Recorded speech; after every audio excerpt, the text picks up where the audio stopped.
t'ouvre mon cœur pour cela.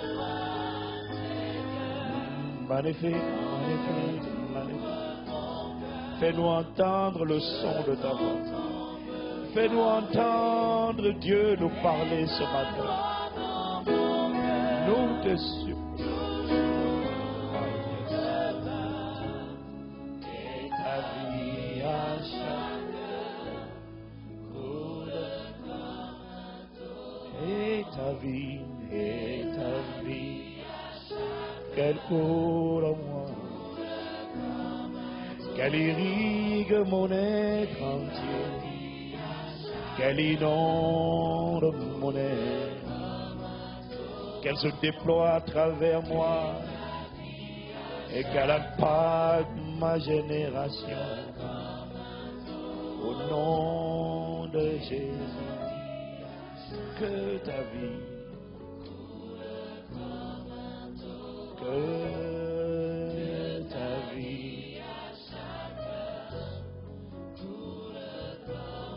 que ta vie,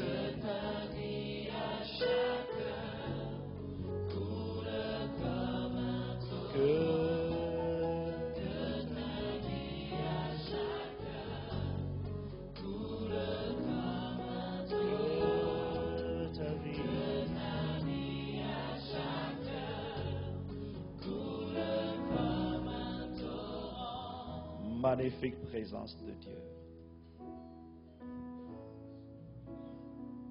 Toujours tourné. Magnifique présence de Dieu. Nous accueillons ta présence. Nous honorons ta présence. Nous chérissons ta présence. Si tu es là, alors l'essentiel est là. Nous te supplions, des quatre coins de l'île de France, de nous attirer. Instruis-nous, parle-nous, ramène-nous, réveille-nous, étire-nous, déploie-nous, manifeste Christ, exprime Christ. Fais ce que tu veux, pourvu que nos vies te soient agréables. Que ce ne soit pas un dimanche de plus, une parole de plus. Nous te supplions. Nous te supplions. Que ce soit le jour que le Seigneur a fait et qu'il soit pour nous un sujet de joie et d'allégresse. Une opportunité de progresser, de grandir, de mûrir dans la connaissance et l'expérience de Dieu. Dans la capacité à t'entendre et à être propulsés comme des flèches vers nos destinées. Merci de ce que tu as dirigé nos pas ici ce matin. Selon qu'il est écrit, les pas du juste sont affermis par le Seigneur. Nous célébrons ta présence, nous honorons ta présence, nous aimons ta présence. Nous magnifions ta présence et nous acclamons ta présence. Au nom de celui qui nous rassemble ici en ce lieu, depuis Paris Nord, depuis la télévision, depuis Internet, depuis nos différents campus, au nom de Jésus, le Christ, nous t'avons ainsi prié, avec action de grâce.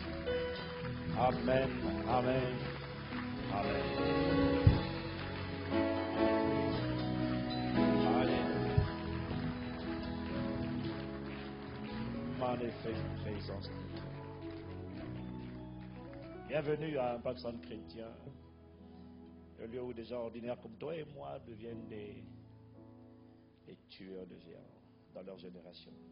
Dieu est en train de faire de belles choses dans cette francophonie que nous aimons beaucoup. Et je dis à qui veut l'entendre et qui ne veut pas l'entendre, de bonnes choses sortiront de la francophonie. Et je vous assure que nous allons, oui. Dieu ne fait pas de favoritisme, non. Il cherche juste des hommes et des femmes dans lesquels il peut trouver son cœur. Et quand Dieu trouve son cœur en toi, Dieu dit avec toi, je vais travailler dans ta génération. C'est ce qu'il a dit à ton sujet et à mon sujet. Dis-moi Amen. Alors peux-tu dire à ton voisin bienvenue et tu as gagné le droit de t'asseoir. lui dis, je suis heureux de ce que tu sois assis à côté de moi. Je suis content pour toi. Je suis surtout content pour toi. Tu pourras dire, vraiment, ça y est, je l'ai vu. Je lui ai dit bonjour. Ne fais pas comme on faisait à l'église à l'époque. Hein. On allait se mettre à côté de certaines personnes juste pour pouvoir trouver des approches. Hein? Dans la charité de Christ, donnez-vous un signe de paix. Et puis après, à la fin de la messe, j'allais connecter, dire, ah, on s'est vu tout à l'heure. Fais pas ça, ICC. Au nom du Seigneur. Si tu fais ça et on t'attrape, quelqu'un dit gloire à Dieu. Quelqu'un dit gloire à Dieu. Je vois que dans cette période de Noël, beaucoup... Après, ils vont nous remplir le deuxième culte, il n'y a plus de place après. Déjà qu'il n'y a plus de place. En tout cas, si vous êtes de passage à Paris, à Impact Centre Chrétien, nous vous souhaitons la bienvenue. Vous êtes vraiment les bienvenus à Impact Centre Chrétien. Bienvenue à vous qui êtes à notre famille CC à Paris Nord. Amen. Et bienvenue à tous ceux qui nous rejoignent d'un peu partout. La semaine dernière, nous avons commencé à introduire les 2 secrets les plus importants pour réussir avec Dieu. Maintenant, je suis sûr que seul au moins, tu les as retenus.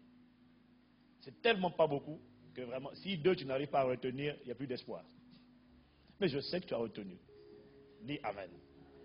Les 2 secrets les plus importants pour réussir avec Dieu. Nous avons dit que ces 2 secrets les plus importants. J'espère que tu as compris ce qu'on a dit la semaine dernière. On t'a simplifié et haché. Jésus nous a facilité le travail.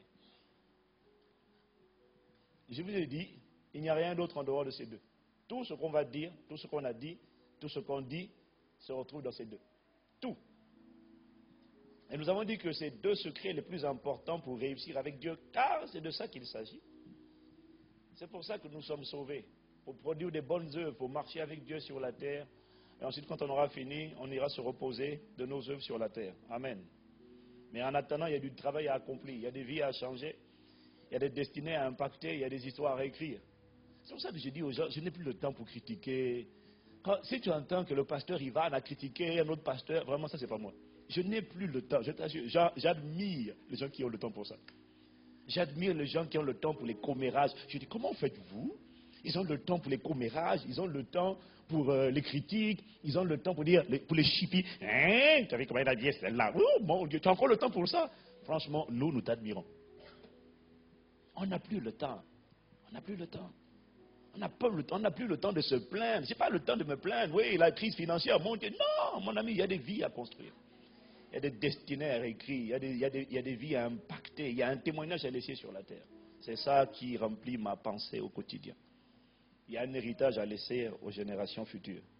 Et c'est ça qui doit nous inspirer, qui doit nous animer quand on se lève le matin.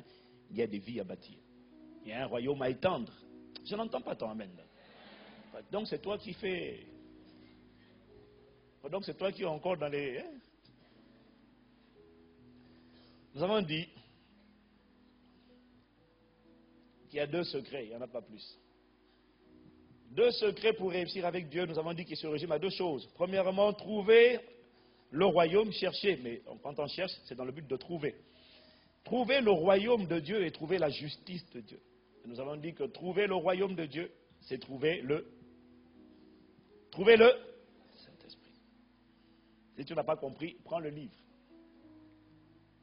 Prends le livre. Je t'en supplie pour toi-même. Ta destinée a désespérément besoin d'être manifestée. Tu ne la réussiras pas sans le Saint-Esprit. Trouver le royaume, nous avons dit que c'est trouver le Saint-Esprit. C'est-à-dire, c'est réussir à entendre le Saint-Esprit. Et nous avons dit que trouver le royaume, trouver la justice, c'est trouver la loi ou les lois du royaume qu'il faut respecter dans le domaine où tu attends une intervention divine surnaturelle. Dans le domaine où tu veux voir Dieu se déployer, dans ce domaine-là, où tu attends Dieu, où tu cries à Dieu, c'est pas compliqué, combine les lois qui régissent ce domaine-là et associe ces lois à la voix du Saint-Esprit. La loi, la justice, c'est trouver les lois. Et l'expression la loi parle simplement des ordres des commandements, des décrets de Dieu qui ne changent pas. Ils ne changeront jamais. Ils sont figés. De la bouche de Dieu sortent deux sortes de paroles en réalité. De la bouche de Dieu sortent des commandements. Eux, ils sont figés. C'est ce qu'on appelle les lois. Dis Amen. Et de la même bouche de Dieu, d'où sortent des commandements, sortent également des instructions. Les commandements de Dieu sont figés. Parce que la loi de Dieu n'a pas besoin d'être améliorée. Dans les pays terrestres, des fois, on est obligé d'améliorer, de retoucher, de rafistoler les lois. Quand on se rend compte que, il y a un pédophile qui a encore récidivé, alors on revient sur la même loi qui existait déjà, on dit maintenant il faut la durcir un peu. Dieu n'a pas besoin de durcir les lois. La loi de Dieu est parfaite. Dit le psalmiste, il dit dans le psaume 19, verset 8, la loi de l'Éternel, elle est parfaite. Elle n'a pas besoin d'aménagement supplémentaire. Quelqu'un me dit Amen. Est-ce que tu me suis?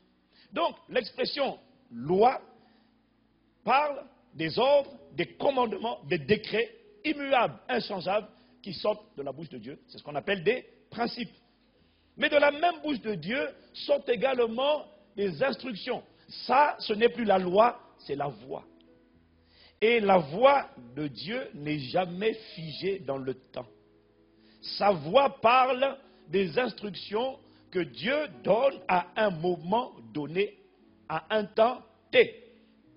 Dieu peut te demander, comme il a demandé à la Pentecôte, il peut demander à son peuple, surtout ne bougez pas d'ici, restez dans la chambre haute, jusqu'à ce que vous soyez revêtus de la puissance d'en haut, le Saint-Esprit survenant sur vous, et là vous serez mes témoins. Dès que le Saint-Esprit descend, donc Dieu te dit, ne bougez pas, attendez dans la chambre haute, restez en prière. Et juste après la Pentecôte, quand le Saint-Esprit est descendu, Dieu dit, maintenant allez. Un coup il dit, restez, un autre coup, la fois d'après il dit, bouge. Tu es resté trop longtemps au même endroit, allez avance. Tu dis, mais Seigneur, tu m'avais dit de rester. Ce n'était pas une loi.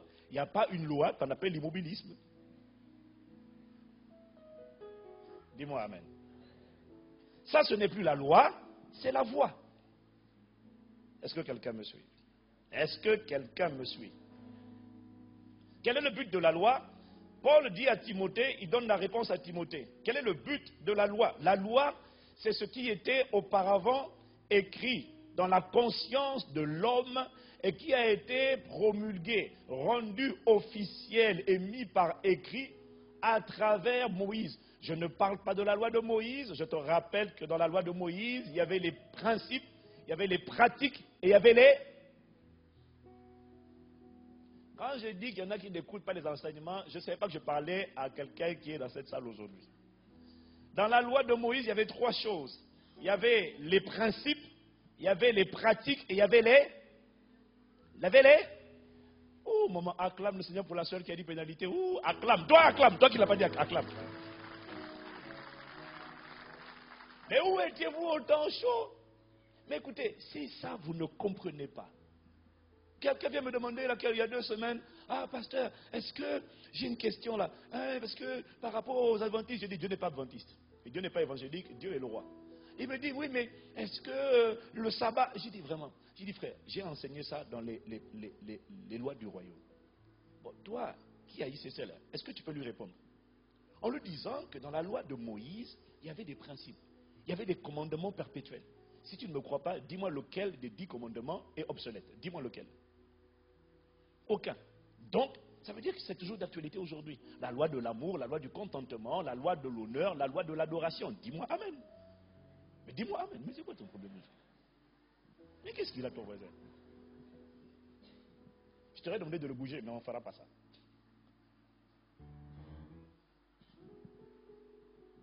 Dans la loi de Moïse, les amis, bientôt je vais arriver le dimanche, je vais faire interrogation écrite ou orale.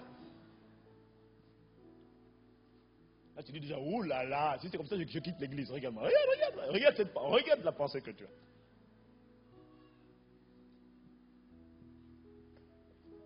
Dans la loi de Moïse, tout n'était pas à mettre à la poubelle. Il y avait les principes, il y avait les pratiques. Les sabbats, les trucs à observer, les animaux à sacrifier. Et puis il y avait les pénalités. Donc, je disais que la loi, les lois du royaume existent depuis le commencement. Elles existaient dans la conscience de l'homme. Et puis, elles ont été promulguées. Elles ont été écrites à travers Moïse. Moïse a rajouté autre chose, mais ces lois également ont été mises par écrit à travers le ministère de Moïse. Alors, Paul dit à Timothée, dans 2 Timothée 3, verset 16, je réponds à la question, quel est le but de la loi? Paul dit à Timothée, toute écriture. Dis avec moi, écriture. Le mot grec, c'est graphe. Ça veut dire, c'est comme orthographe. Le mot grec, c'est graphe. Ça veut dire ce qui est écrit, ou encore une loi, quelque chose qui est mis par écrit. Alors, il dit, toute écriture, et ici il fait allusion au logos, la parole qui a été compilée, qui a été mise par écrit, rédigée par écrit. Toute écriture est inspirée de Dieu et utile pour enseigner, pour convaincre, pour corriger, pour instruire dans la justice. Comme on a dit ça, tu n'as pas compris, alors on passe à parole vivante. 2 Timothée 3, toujours, verset 16, version parole vivante. Voilà ce qu'il dit. Il dit, car toute l'écriture a été rédigée sous l'inspiration de Dieu. C'est pourquoi elle est utile pour nous enseigner la vérité. À quoi sert la parole écrite? Le logos, l'écriture, il dit, elle nous est utile pour nous enseigner la vérité et nous en persuader, pour apprendre à nous connaître et pour nous convaincre de péché, pour réfuter les erreurs et rectifier nos pensées. Elle nous aide à réformer notre conduite et nous rend capables de mener une vie juste et disciplinée, conforme à la volonté de Dieu.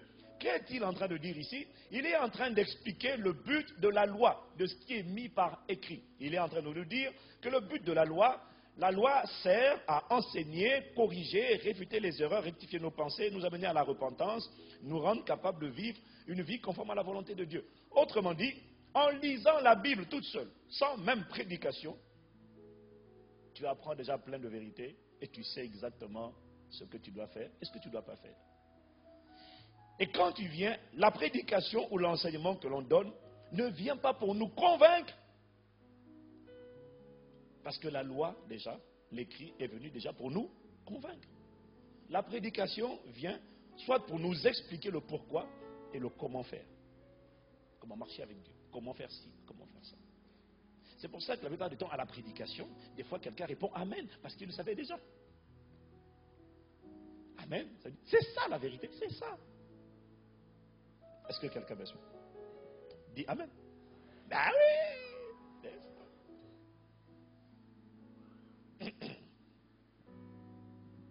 Mais, on a dit, trouver la loi ou les lois du royaume ne suffit pas. Nous devons également savoir quelle loi appliquer dans chaque circonstance. Et ça, c'est la voix qui nous le précise. La voix du Saint-Esprit vient donc nous montrer comment observer et pratiquer la loi. La voix dit ceci. La voix dit, Psaume 32, verset 8, la voix dit, je t'instruirai, ça veut dire je te donnerai des instructions, je te montrerai la voie que tu dois suivre, la loi que tu dois appliquer, je te conseillerai et j'aurai le regard sur toi. Ça, c'est ce que fait la voix du Saint-Esprit. Donc, de la bouche de Dieu sort des instructions et des commandements. Les commandements, ce sont des principes qui sont figés et les instructions, ce sont des paroles qui changent en fonction de la saison, du moment. Voilà. Est-ce que quelqu'un peut dire Amen s'il a compris? Avant de vous parler, de voir avec vous pourquoi il est si capital, déterminant d'entendre Dieu, qui est le thème de l'enseignement dans lequel nous sommes, il y a une chose que nous devons tous admettre. C'est que, mes amis, Dieu parle. Ça a l'air simple. Hein? Je t'assure, pour quelqu'un, c'est un combat. D'ailleurs, pour tout vous dire, franchement, cet enseignement-là, je vous le donne humblement, parce que je pense que le plus gros défi de nous tous, c'est entendre Dieu. Si c'est vrai, quelqu'un peut dire Amen. Le plus gros défi des chrétiens, c'est ça, entendre Dieu. Et j'en parle avec beaucoup d'humilité, parce qu'à cette école-là, personne ne pourra dire je maîtrise. Personne. Personne. Depuis le commencement dans le jardin d'Éden jusqu'à aujourd'hui, il est une vérité, c'est que Dieu parle. Même après la chute, on le voit parler à Caïn. Avant même que n'existe le Logos, c'est-à-dire avant même que n'existe la parole écrite, avant même qu'elle ne soit promulguée par Moïse, avant même que la Bible soit rédigée, Dieu parlait déjà. Et même les hommes qui n'avaient pas le Saint-Esprit en eux parvenaient à entendre Dieu. Abraham a entendu Dieu. Job a entendu Dieu. Isaac a entendu Dieu. Jacob a entendu Dieu. Moïse a entendu Dieu. Josué, David, etc. Est-ce que quelqu'un me suit? Avant même, depuis toujours, Dieu a parlé. Et les hommes, quand le Seigneur me disait ça, il me dit, est-ce que tu te rends compte que même ceux qui n'étaient pas nés de nouveau, ils n'avaient pas le Saint-Esprit en eux pour rendre témoignage à leur esprit, mais il y en a qui parvenaient quand même à m'entendre. Et vous, Kokoba, nés de nouveau, vous avez le Saint-Esprit sur vous et en vous, et vous ne m'entendez pas. J'ai dit, aïe. Je comprends que tu fermes le front. Est-ce que quelqu'un me suit? Les gens entendaient Dieu déjà. Waouh, notre génération a vraiment un vrai défi. Et maintenant, sous la nouvelle alliance, Dieu est notre Père. Et en tant que Père, Dieu désire communiquer, Dieu désire communier, avec ses enfants. Mais, vous savez c'est quoi la tragédie? La tragédie, c'est que chacun de nous ici peut au moins dire qu'il a déjà entendu Dieu. Le problème, c'est que pour beaucoup d'entre nous, la seule expérience que nous avons de la voix de Dieu, c'est lorsque Dieu nous appelle à la repentance. Lorsque tu as péché, là, si tu es né de nouveau, tu sais quand tu as péché, oui ou non? Non, là, non, dis-moi honnête. Quand tu as péché, tu entends à l'intérieur de toi la voix de ta conscience qui te reprend. Dieu te parle par ta conscience. Le problème, c'est que la plupart des chrétiens, c'est leur seule expérience de la voix de Dieu. Ah, j'ai entendu Dieu une fois me parler. Quand j'ai fait telle chose-là, je n'avais pas la paix. Là, je savais que j'avais péché. Donc, toi, tu n'entends la voix de Dieu que lorsque tu as péché. Mais est-ce que tu entends la voix de Dieu pour te parler du futur? Est-ce que tu entends la voix de Dieu pour te conseiller? Est-ce que tu entends la voix de Dieu pour te donner des directives? Parce que mon enseignement, en parlant d'entendre Dieu, ce n'est pas entendre Dieu quand tu as péché. Je sais que tu l'entends déjà, même sans faire exprès, tu l'entends déjà là-dessus. Là, on parle d'aller plus loin. Mais dis-moi, amen. Mais imagine-toi, quelqu'un, tu imagines un peu, la seule expérience que tu as avec ton père, c'est les enguirlandes. Je n'aime pas ce mot-là. Les engueulades. Mais pareil, pour parler en bon français, il faut dire enguirlandé. Mais quand je dis engueuler, tu comprends bien. Et imagine-toi la seule expérience. Donc, c'est comme si quelqu'un te dit que la seule expérience qu'il a avec son père, le seul moment où il entend la voix de son père, c'est quand son père veut le gronder. Mais dis non, mon ami, c'est quoi ça? Ça me rappelle quand j'étais petit avec ma grand-mère. Tout ce dont je me rappelle de ma grand-mère paternelle, c'est qu'elle passait son temps à nous engueuler. Assieds-toi là, assieds-toi. Regarde aujourd'hui, plusieurs années après, c'est tout ce que j'ai retenu. C'est terrible. On ne peut pas se souvenir de toi uniquement pour avoir été quelqu'un qui a passé son temps à nous engueuler. Donc si c'est ça, uniquement ton expérience de la voix de Dieu, il y a quelque chose qui n'est pas à sa place. Dieu veut te parler en tant que fils mature. Dieu veut te parler du présent et du futur. Pas de ce que tu as fait hier, mais dis-moi amen.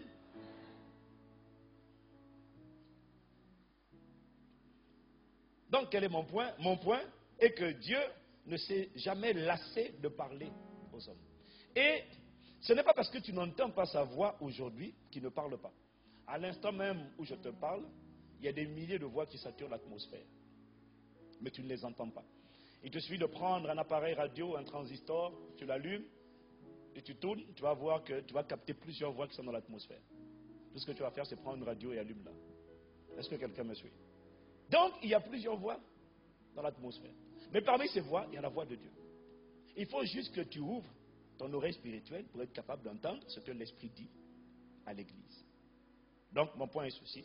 Il est possible d'entendre Dieu, et ce n'est pas un mythe. Ce n'est pas une théorie, c'est une réalité. Nos pères l'ont entendu. Donc, il y a de l'espoir pour toi et moi. nous aussi, nous allons réussir à entendre Dieu. Dis-moi Amen. Je te dis ça là, c'est le plus grand défi des croyants. Alors pourquoi est-il si vital, capital, nécessaire? On parlera de comment entendre Dieu, à quoi l'on reconnaît, comment les différentes manières de reconnaître la voix de Dieu. C'est important. Parce que ça fait partie des 2 secrets de la réussite. Pourquoi est-il si nécessaire, capital, vital, critique, d'entendre Dieu? Premièrement, entendre Dieu est la norme qui existait au commencement avant la chute. Entendre Dieu est la norme de communication qui existait au commencement avant la chute. Nous voyons déjà au commencement Dieu parler à Adam dans le jardin d'Éden. L'homme au commencement était censé entendre Dieu et agir sur la parole, la voix de Dieu qu'il entendait. C'est-à-dire que ses actes au commencement, dans la pensée de Dieu, étaient censés être influencés par ce que Dieu disait. Voilà pourquoi, c'est ce que Jésus dit lorsqu'il dit dans Matthieu 4, au verset 4, en citant Moïse, Jésus répondit, il est écrit, l'homme ne vivra pas de pain seulement, mais de toute parole qui sort de la bouche de Dieu.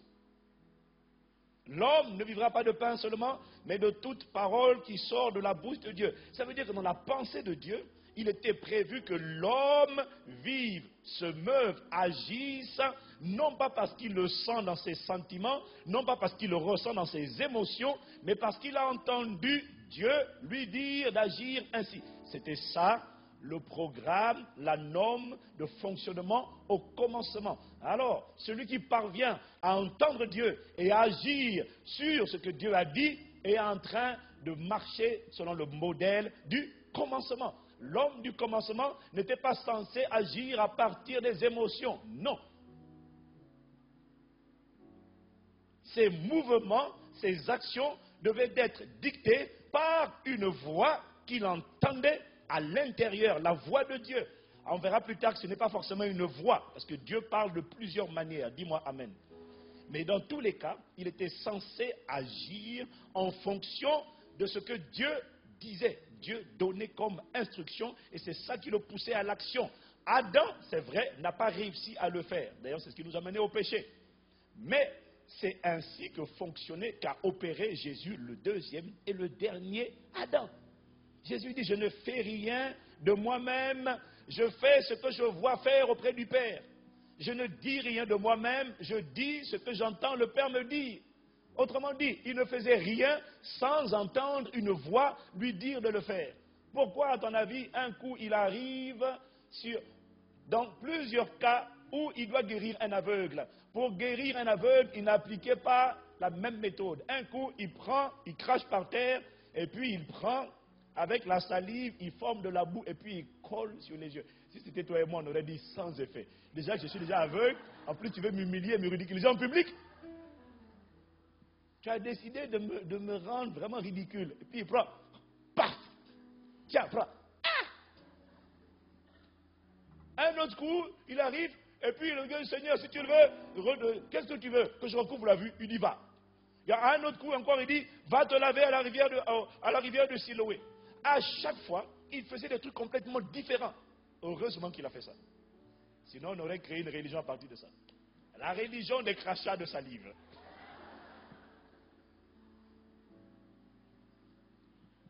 Les gens aiment la zone de confort.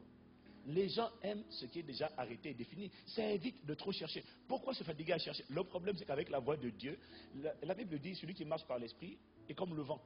Tu ne sais pas où il va. Tu ne sais pas d'où il vient. Tu ne sais pas ni d'où il vient, tu ne sais ni d'où il vient, ni où il va. Celui qui marche par l'esprit, c'est comme ça. Un coup, il te dit va à gauche, et puis un autre, il te dit va à droite. Fais marche arrière. Tu dis, Seigneur, on va où maintenant? Il dit marche. J'aime Dieu parce qu'il brise nos zones de confort, il brise nos habitudes. Il dit petit, avec moi, tu vas apprendre à marcher par l'esprit. Quelqu'un me dit amen. C'est ainsi que Jésus a opéré. Tout ce qu'il a fait était à chaque fois différent.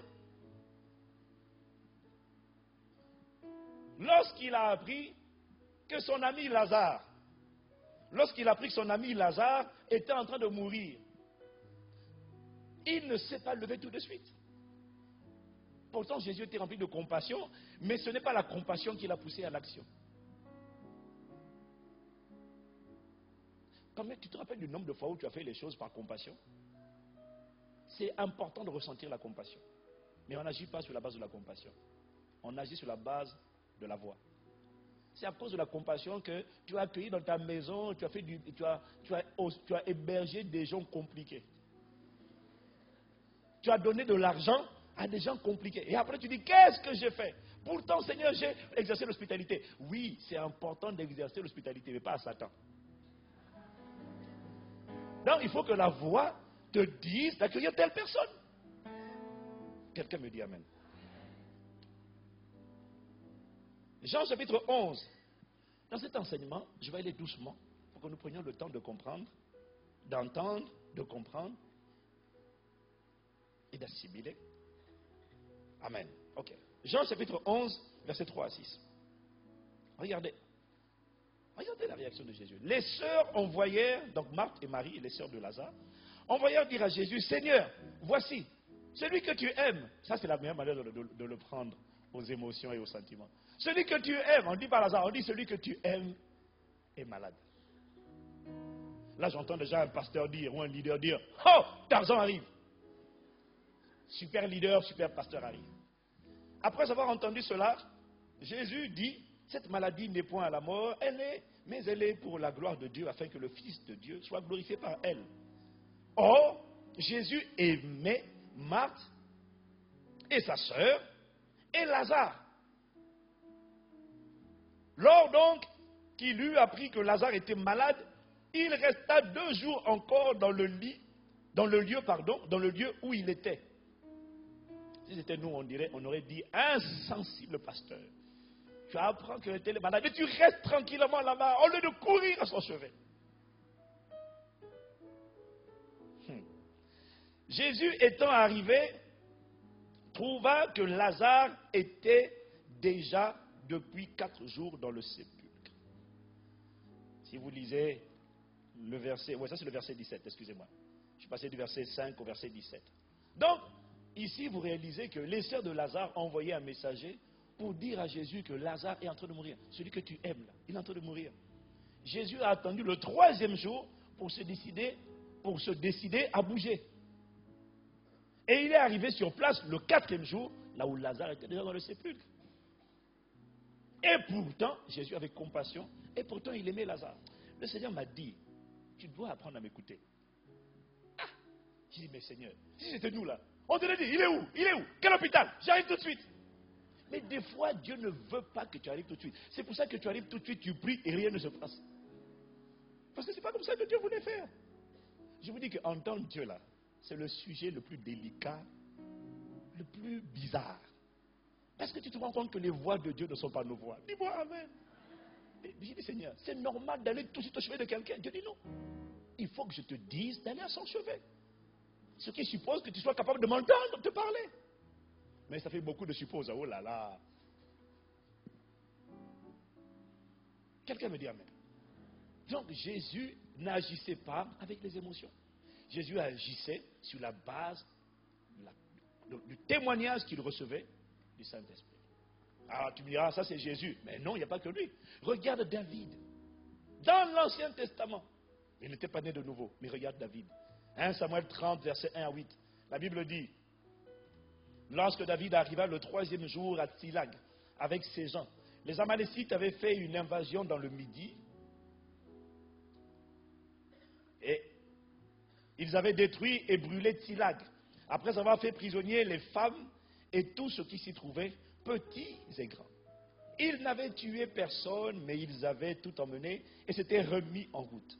David et ses gens arrivèrent à la ville et voici, elle était brûlée. Et leurs femmes, leurs fils et leurs filles étaient emmenés captifs. Alors David et le peuple qui était avec lui élevèrent la voix et pleurèrent jusqu'à ce qu'ils n'eussent plus la force de pleurer. Les 2 femmes de David avaient été emmenées, Akinoam de Jizreel et Abigaël de Carmel, femme de Nabal.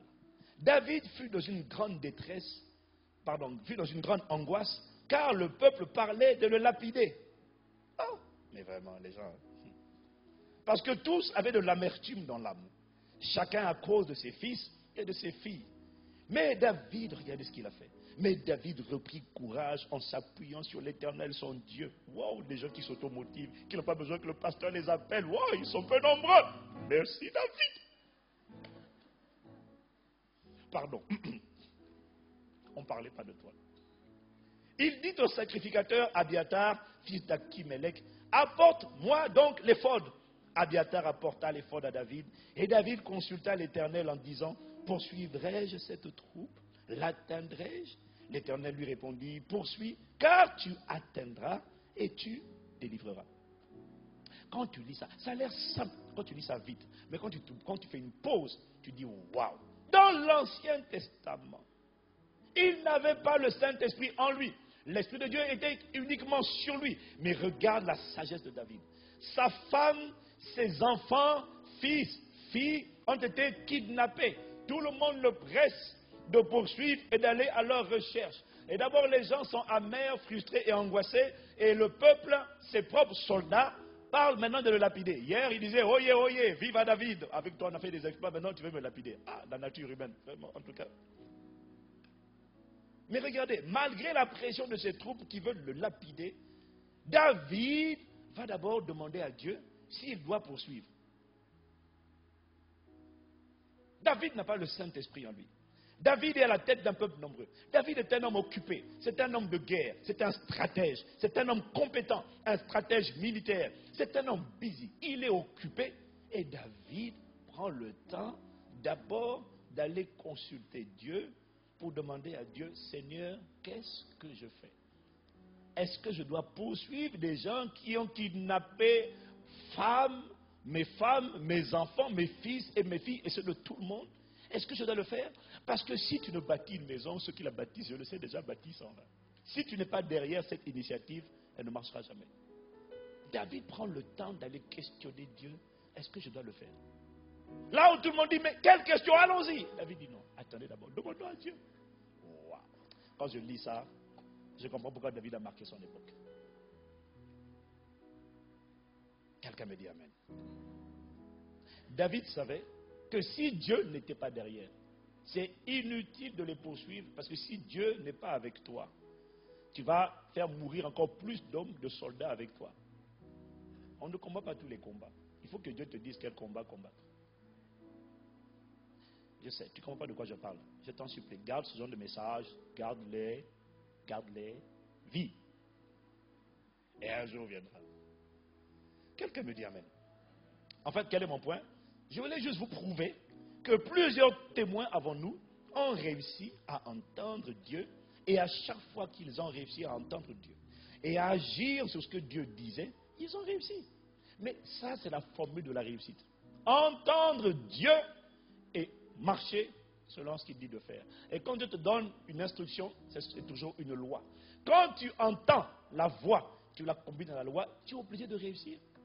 Mais dis-moi amen. Entendre Dieu, c'était le premier point, était la manière de faire du commencement. C'est la manière de faire que Dieu veut que nous acquérions de nouveau. Dis à quelqu'un, tu dois entendre Dieu. Non, dis-lui, moi aussi, je dois entendre Dieu.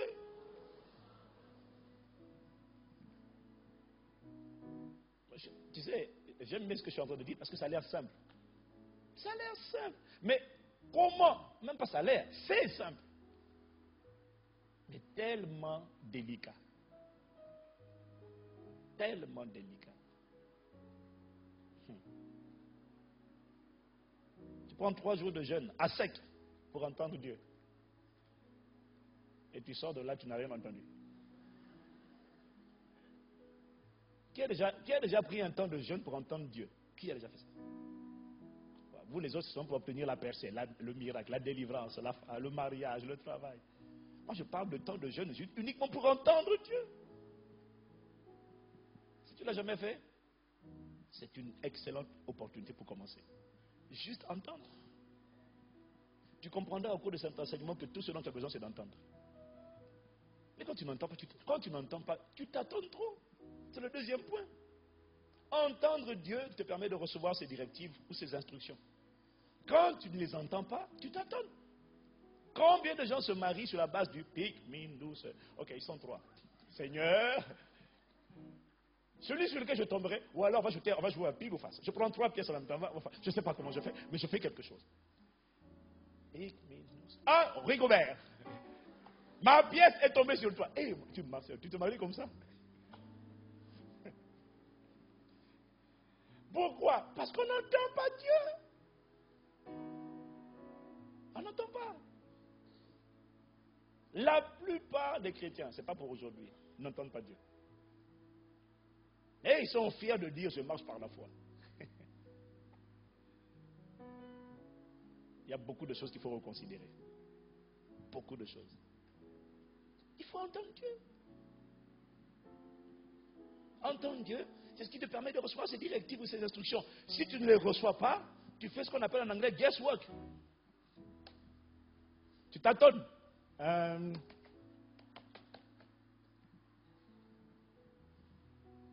Il y a des moments où ça coûte très cher de tâtonner.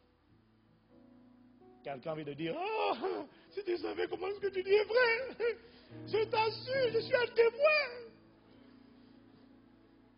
Maman, mon frère, ma soeur, calme-toi, on comprend, calme-toi. Entendre Dieu te permet de recevoir ses directives ou ses instructions. Dis-moi amen. Écoutez, simplement. La Bible dit que nous sommes ambassadeurs de Christ. Dis amen. La Bible dit que celui qui est né de nouveau, je parle de celui qui est né de nouveau, celui qui est né de nouveau est un ministre de Christ. Même si tu ne sers pas encore, mais tu es un ministre de Christ. Dis amen. Mais un ministre doit recevoir sa feuille de route. Un ministre ne peut pas faire ce qu'il a envie de faire comme il a envie de faire. Un ministre prend sa feuille de route auprès du chef de l'État. Amen. Ça veut dire que si tu es ministre de Christ, mais il faut que Christ te donne la feuille de route. Il faut qu'il me donne la feuille de route, il faut qu'il me donne les stratégies, il faut qu'il me donne le plan d'action. Si c'est lui qui appelle, alors c'est lui qui doit équiper et m'indiquer la marche à suivre. C'est lui qui doit inspirer mes choix, mes voies et mes décisions. Et c'est ce que fait la voix du Saint-Esprit. C'est là que ça devient critique d'être capable d'entendre la voix de Dieu. De peur de faire ce qu'il ne t'a pas dit de faire. De peur d'entreprendre ce qu'il ne t'a jamais dit d'entreprendre. De peur de commencer ce que lui-même n'a même pas fini. La clé de la réussite. Trouve ce que Dieu a déjà fait. Fais-le avec lui. Tu réussis.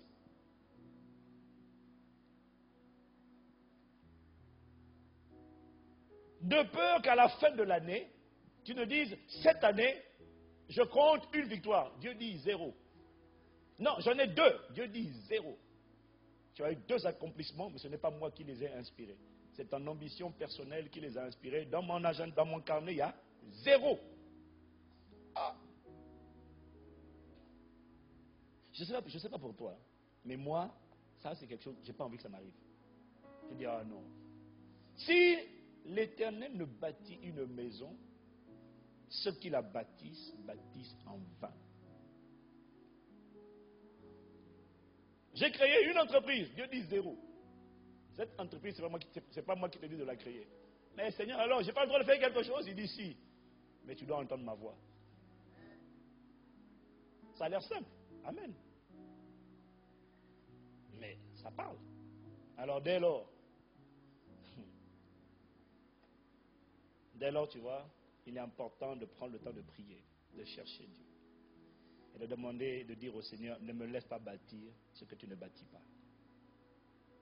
Est-ce que tu as l'intention de prendre le temps de prier pour dire au Seigneur, Seigneur, quelles sont les bonnes œuvres que tu désires me voir manifester dans les 12 prochains mois? Quels sont les projets que tu désires me voir enfanter dans les 12 prochains mois? Tu as demandé ça à Dieu? Donc tu vas entrer dans les 12 prochains mois comme ça. Par la foi. Oh. Seigneur, comment veux-tu que mon temps soit organisé dans les 12 prochains mois? À quoi veux-tu que mon temps soit employé? À quoi veux-tu qu'il serve? Seigneur, si je dois voyager, ne me laisse pas aller là où tu ne veux pas que j'aille. Ne me laisse pas être là où tu n'es pas. Ne me laisse pas faire ce que tu ne fais pas. Ne me laisse pas prendre des chemins que tu n'as pas préparés pour moi. Parce que je sais, le sage dit dans le Proverbe 14, verset 12, « Telle voie paraît droite à un homme, mais son issue, c'est la voie de la mort. » Il y a plein de voies comme ça. Il y en a plein. Alors je dis, Seigneur, ne me laisse pas prendre des chemins tortueux que tu as en horreur, je t'en supplie. Est-ce que tu as prié comme ça? Est-ce que tu pries comme ça? Est-ce que tu vas prier comme ça? Parce que si ce n'est pas Dieu qui te dit de faire ce que tu vas faire, tu cours d'énormes risques. Le risque, si tu ne suis pas sa feuille de route, parce que Dieu a sa feuille de route, il a ses projets de paix qu'il a prévus, qu'il a formés sur toi. Est-ce que tu es sûr que ce que tu fais, c'est lui? Mais à cette question, personne en réalité ne peut me dire je suis sûr. Enfin oui, quelqu'un peut me dire je suis sûr. Gloire à Dieu pour toi. Mais la plupart d'entre nous n'est pas certain. Le risque, c'est de ne plus faire ce qui lui est agréable. Le risque, c'est de m'éloigner de Dieu sans m'en rendre compte. Si je ne suis pas la feuille de route de Dieu, le risque, c'est de tomber dans ce que Pierre appelle la corruption qui est dans le monde par la convoitise. Et il y a ce qu'on appelle la corruption qui est dans le monde par la convoitise. Vous la trouvez dans le 2 Pierre chapitre 1 au verset 4. Pierre dit, « Sa puissance divine nous a donné tout ce qui est nécessaire à la vie et à la piété, en nous faisant connaître celui qui nous a appelés par sa propre gloire et par sa force. Celle-ci nous assure les plus grandes et les plus précieuses promesses. Ainsi, grâce à elle, vous pouvez fuir la corruption qui existe dans le monde par la convoitise et devenir participant de la nature divine. Vous pouvez fuir. Mon ami, il faut fuir ce qu'on appelle la corruption qui existe dans le monde par la convoitise. La convoitise des yeux, la convoitise de la chair, l'orgueil de la vie. La convoitise tente tout le monde, sans exception. Et la convoitise s'appuie souvent sur des arguments valables. La convoitise pointe du doigt un besoin que tu as. Franchement, si tu réfléchis bien, c'est normal de vouloir avoir de l'argent. Dis Amen. Dis Amen. Quoi, toi, tu n'en veux pas? Mais c'est normal de vouloir avoir de l'argent. C'est normal de vouloir être prospère. C'est normal de vouloir à ce que tes enfants s'en sortent mieux que toi et que tes enfants ne galèrent pas comme tu as galéré. C'est normal de préparer un héritage à laisser aux enfants de nos enfants. Qu'on le veuille ou qu'on ne le veuille pas, l'argent parle, l'argent confère un pouvoir. On dit money talks, ça parle. C'est vrai. Et c'est normal de travailler. Et c'est normal d'être rémunéré pour le travail que tu fais. Jusque-là, c'est normal. Mais Dieu m'a dit, fais attention à ne jamais t'attacher à l'argent. Mais est-ce que tu es sûr que tu n'es pas attaché à ça? Tu es certain? Fais attention à ne pas faire les choses parce qu'on va te donner de l'argent. Que l'argent ne soit jamais ta motivation pour faire les choses. Que l'argent soit pour toi une récompense, pas une poursuite. Que ta motivation ne soit pas l'argent. Que ta motivation, ce soit de servir une vision, servir des projets, servir les hommes, servir ta génération. Jésus dit, nul ne peut servir deux maîtres, car il haïra l'un ou il aimera l'autre. Ça, c'est le cas extrême. Mais, ou alors il s'attache à l'un, mais s'attacher à l'un, c'est mépriser l'autre. T'attacher à l'argent, et puis il finit en disant, vous ne pouvez servir Dieu et Mammon. S'attacher à l'argent, c'est mépriser Dieu. Et que tu le veuilles ou que tu ne le veuilles pas, ça va corrompre ton esprit. C'est ce que Paul appelle La corruption qui est dans Pierre, appelle la corruption qui est dans le monde par la convoitise.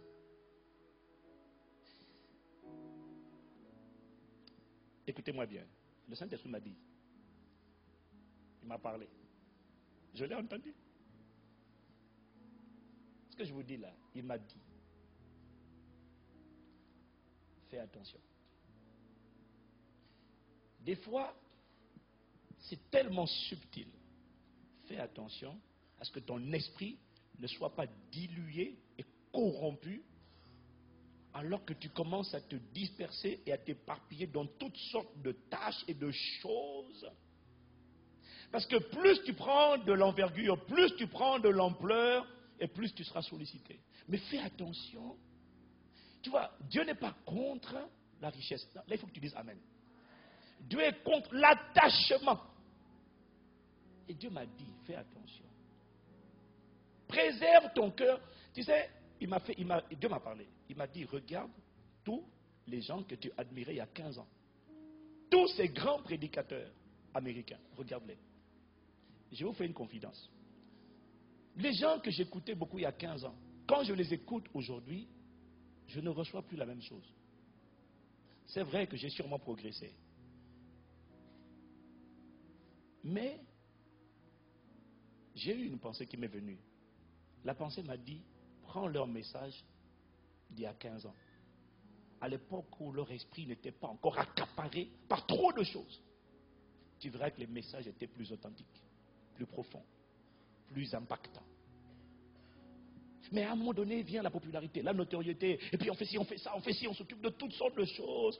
On finit par se défocaliser de l'essentiel. Oh si, on continue de prêcher, on continue de parler, on continue de diriger des entreprises, on continue d'être PDG, on continue d'être directeur, on continue d'être ci, mais quelque part, ton esprit s'est dilué.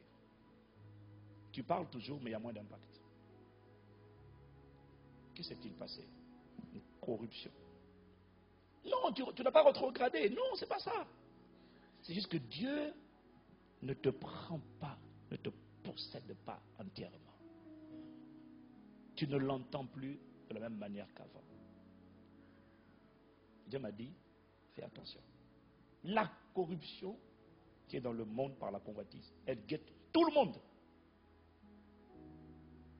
C'est pour ça que tu dois prendre le temps de venir devant Dieu. Pour dire, Seigneur, moi je sors de 3 jours là. J'étais 3 jours, je suis allé m'enfermer à l'hôtel. Juste pour entendre Dieu, pas pour demander la bénédiction. J'ai demandé 2 choses à Dieu. Donne-moi ton cœur et donne-moi ta feuille de route. Où est-ce qu'on va les 12 prochains mois? Seigneur, on va où? Qu'est-ce qu'on dit? Ton peuple là, c'est une autre responsabilité de conduire un peuple. On va où? Il faut dire quoi? Les gens ont besoin de t'entendre, c'est pas moi. Je ne vais pas inventer des choses. Non, je ne sais pas inventer. Il faut que tu parles. Je vais leur dire quoi? Parle-moi. Je n'ai pas demandé de bénédiction, ni voiture, ni maison. Non, donne-moi.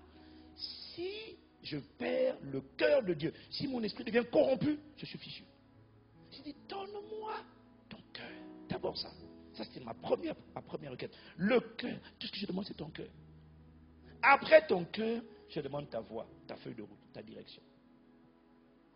Toi, tu as l'impression que c'est simple. Je suis sorti de là 3 jours, je n'ai rien entendu. J'ai dit, Seigneur, je ne perds pas espoir. Je ne perds pas espoir. Mais chaque graine de jeûne et de prière que tu plantes, non, c'est jamais vain. Je sais que je vais entendre.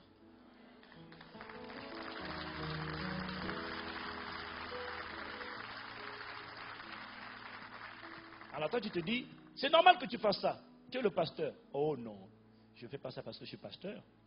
Je fais ça d'abord, 1, parce que j'ai besoin d'être préservé moi-même de la corruption qui est dans le monde par la convoitise. Et 2, j'ai besoin d'avoir des directions. Où est-ce que je vais? Les 12 prochains mois. Tu ne te poses pas ce genre de questions, toi? D'abord, ça te concerne toi. Et puis dès lors que tu as des enfants, tu veux savoir où est-ce que tu dois mener tes enfants. Et toi-même, tu vas où? Qu'est-ce que je dois faire? Seigneur, qu'est-ce que tu désires que je fasse les 12 prochains mois? Parle-moi. Ne me laisse pas marcher à tâtons. Non. Non. Annonce-moi les choses à venir. Ne me laisse pas les apprendre à la télévision. Dis-moi ce qui vient.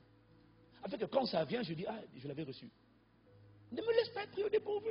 Mais est-ce que tu te rends compte que c'est possible? Tu penses que ça vient comme ça en mâchant un chewing-gum? Et en priant 5 minutes par jour? Il y a des choses que tu ne fais pas parce que tu es pasteur, non.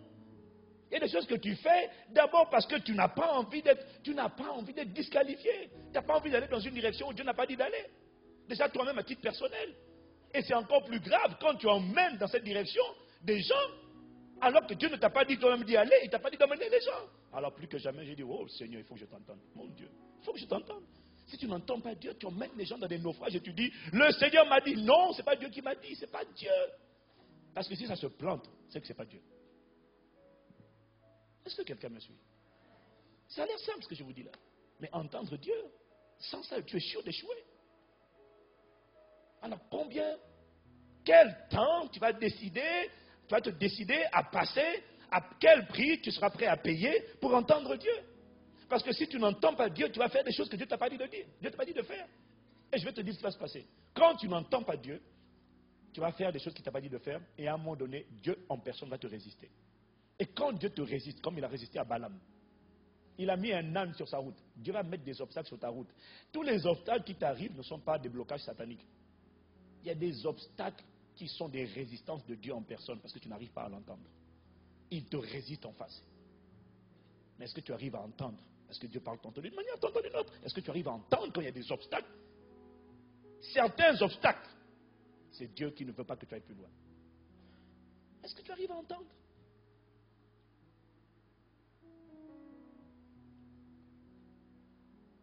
Beaucoup de gens n'ont pas réussi à entendre Dieu. Ils ont été disqualifiés. Oh Seigneur, aide-moi. Incline la tête avec moi.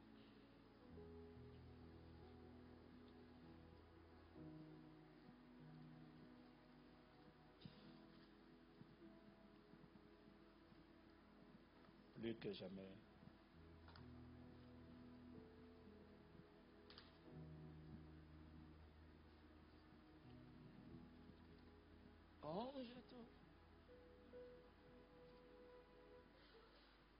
Quand je t'ouvre mon cœur, je te vois, Seigneur.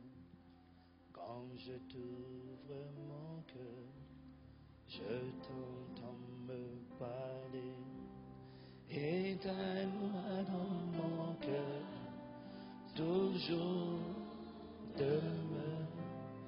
Et ta vie à chaque heure coule quand je t'ouvre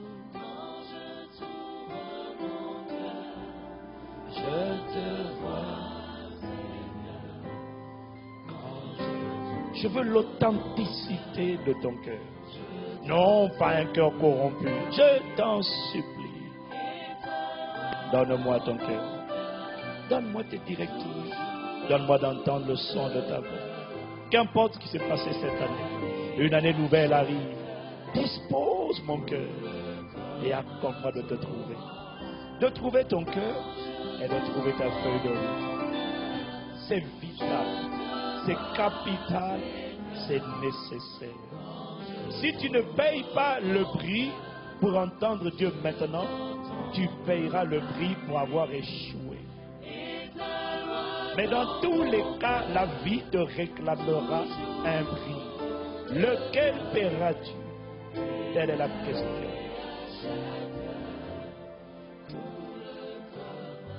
Quand je t'ouvre, alors que je t'ouvre mon cœur, permets-moi de te voir, permets-moi de t'entendre, entendre me parler. Entendre la voix de Dieu est déterminant. Ce n'est pas une option, c'est une nécessité. Sans la voix, tu es perdu.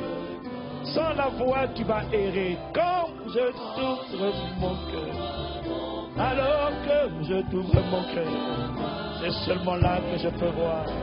Et quand je t'ouvre mon cœur, c'est là que je peux entendre la voix de Dieu. Entendre Dieu.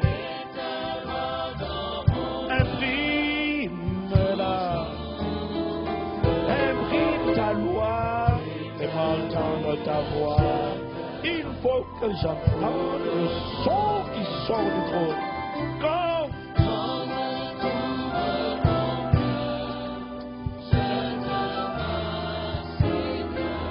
je veux te voir et t'entendre, et t'entendre,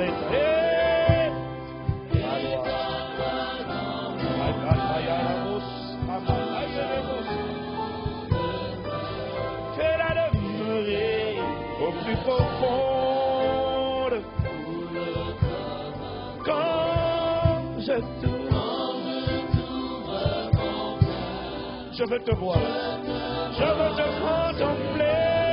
Quand je tourne, je veux t'entendre me parler concernant le futur, m'annoncer les choses à venir, me donner la feuille de route, m'instruire, me montrer la voie que je dois suivre, me conseiller. Je veux entendre ta voix. Alors pour cela, il faut que je t'ouvre mon cœur.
La Bible dit au commencement était la parole était avec Dieu, la parole était Dieu, la parole a été faite chair.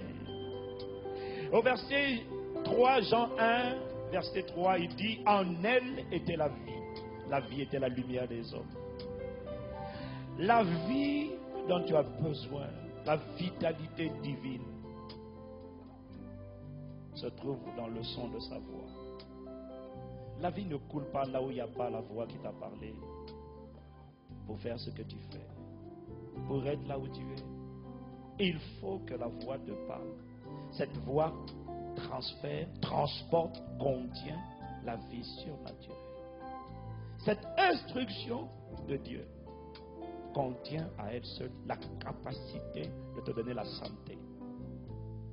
Lorsque tu obéis à ce qu'il te dit de faire, ton corps recevra la capacité d'accomplir le mandat qu'il t'a demandé d'accomplir.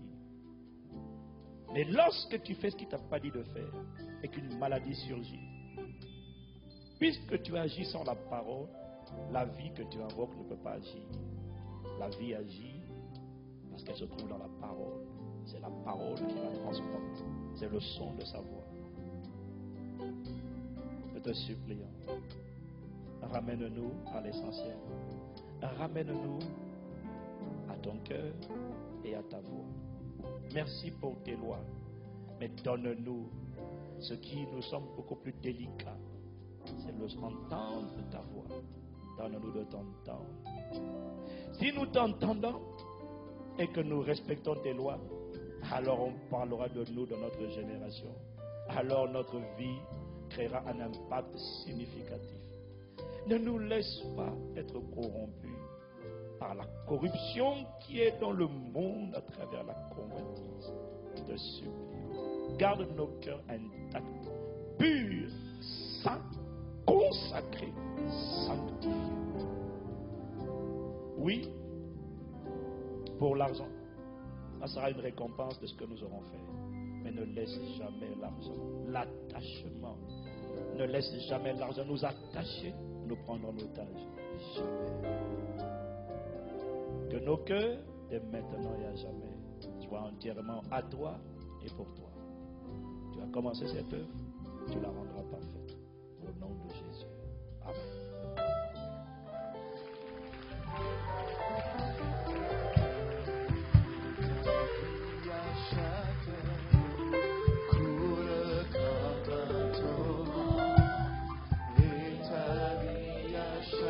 peut acclamer le Seigneur plus fort que cela?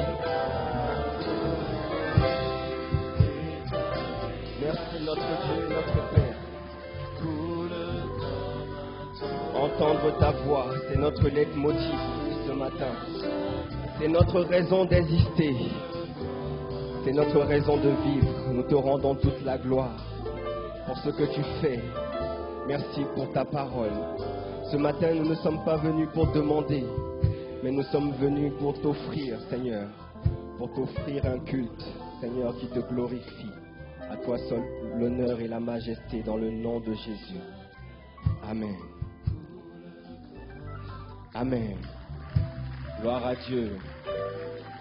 Bien-aimés, nous allons rester dans cette atmosphère et chacun va simplement se disposer pour le repas du Seigneur. Nous allons nous approcher de la sainte table pour prendre ce repas. Et la Bible dit que chacun s'examine lui-même afin de ne pas prendre un jugement contre lui-même.